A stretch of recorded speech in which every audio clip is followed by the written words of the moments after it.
कृषि विज्ञान केंद्र मंडकोला में सोमवार को जिला स्तरीय किसान सम्मान समारोह का आयोजन किया गया।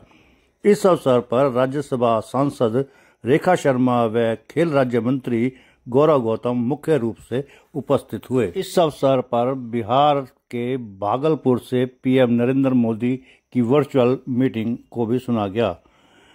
उन्होंने प्रधानमंत्री नरेंद्र मोदी को किसान हितैषी बताया और कहा कि जो भी योजनाएं बनती हैं उसका केंद्र बिंदु किसान ही होता है।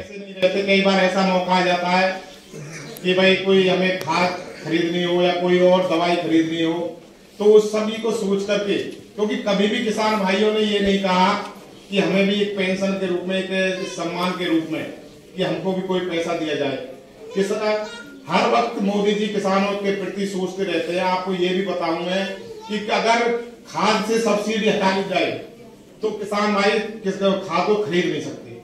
परंतु मेरा भी किसान भाइयों से अनुरोध है, क्योंकि मैं भी किसान हूं, क्योंकि एक एकड़ में इतना खाद किसान भाई डालते हैं, इतना जहर डालते हैं, उस चीज को भी अपन थोड़ा सा प्राकृतिक खेती की तरफ ध्यान दें। क्योंकि अब तो सब्जी फलों के पेड़ लगाए, बाग लगाए, इतनी सरकार सुविधा दे रही है कि पैसे दे रही है, उनके लिए प्रोत्साहन दे रही है।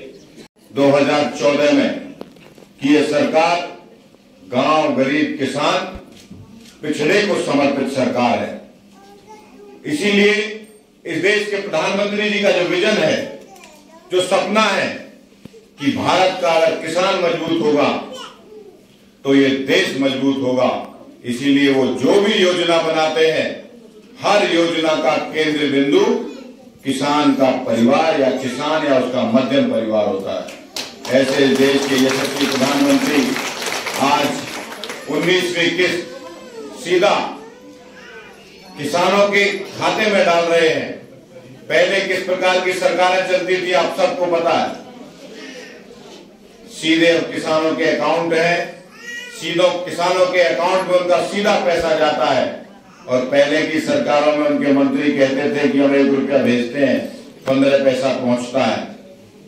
लेकिन इस देश के यशस्वी प्रधानमंत्री जी ने सोचा है कि किसानों को आर्थिक रूप से मजबूत करना और नई टेक्नोलॉजी के माध्यम से खेती को बढ़ावा देना।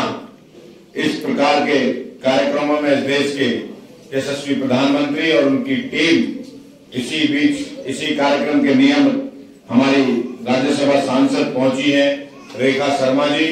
मैं यहाँ का जनप्रतिनिधि होने के नाते मैं उनका यहाँ पर पहुंचने पर पलवल जिला की पूरी टीम की ओर से, अपने मंत्रालय की ओर से उनका हार्दिक स्वागत और अभिनंदन करता हूं। और मुझे पूरा भरोसा है जब ये आज किस्त पहुंचेगी सभी हमारे किसान भाइयों के पास, तो इससे उनके जीवन में आर्थिक लाभ पहुंचेगा।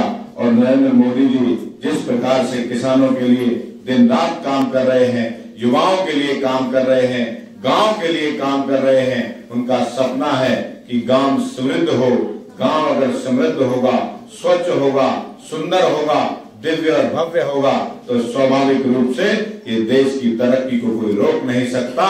और उन्होंने जो 2047 का सपना देखा है कि भारत विकसित भारत हो, भारत दुनिया की पटल पर वैश्विक शक्ति बनेगा, तो वो सब किसानों और युवाओं के दम पर बनेगा। इसीलिए उनका सपना है कि किसान। धन्यवाद, बहुत बहुत आभार। लोग अपना बीमा कराते हैं कि हम बीमार हो गए तो हमारा बीमा होता है, हॉस्पिटल में सीधे बीमा वाले पैसे भेजते हैं। वैसे ही आप अपनी फसल का बीमा करा सकते हो। आप मृदा स्वास्थ्य कार्ड बना सकते हो, सॉइल कार्ड आपका बनता है। वो जरूर होना चाहिए कि सॉइल में किस चीज की कमी है।